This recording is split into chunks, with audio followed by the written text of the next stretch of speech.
पुणे शहरात पोलिसांनी गुंडांची परेड घेतली आहे। गजानन मारणे, निलेश घायवळ यासह पुण्यातील इतर गुंडांच्या टोळीतील प्रमुख मोरख्यासह इतर लोकांची पोलिसांनी परेड काढली। पुणे पोलीस आयुक्त अमितेश कुमार यांनी हा पहिलाच दणका दिलाय। पुणे पोलीस आयुक्तालयामध्ये 200 ते 300 गुन्हेगार यांची परेड काढण्यात आलेली आहे। पुण्याचे पोलीस आयुक्त अमितेश कुमार यांनी पहिलाच दणका दिलाय। आपण पाहतोय पुणे पोलीस आयुक्तालयामध्ये 200 ते 300 गुन्हेगार यांची परेड काढण्यात आलेली आहे। त्यावेळची ही सगळी दृश्य आहेत। गजानन मारणे, निलेश घायवळ यांच्यासह पुण्यातील इतर गुंडांच्या टोळीमधील प्रमुख मोरके त्यांच्यासह इतर गुंडांची पोलिसांनी परेड काढली आहे।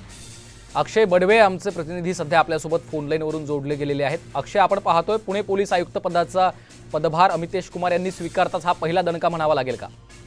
नक्कीच आपल्याला सगळ्यांना माहिती आहे की अमितेश कुमार हे नागपूरचे पोलीस आयुक्त होते आणि त्यांना पुण्याचा कारभार सांभाळायची जबाबदारी दिली होती आणि हा पहिलाच दणका पोलीस आयुक्तांचा म्हणावा लागेल।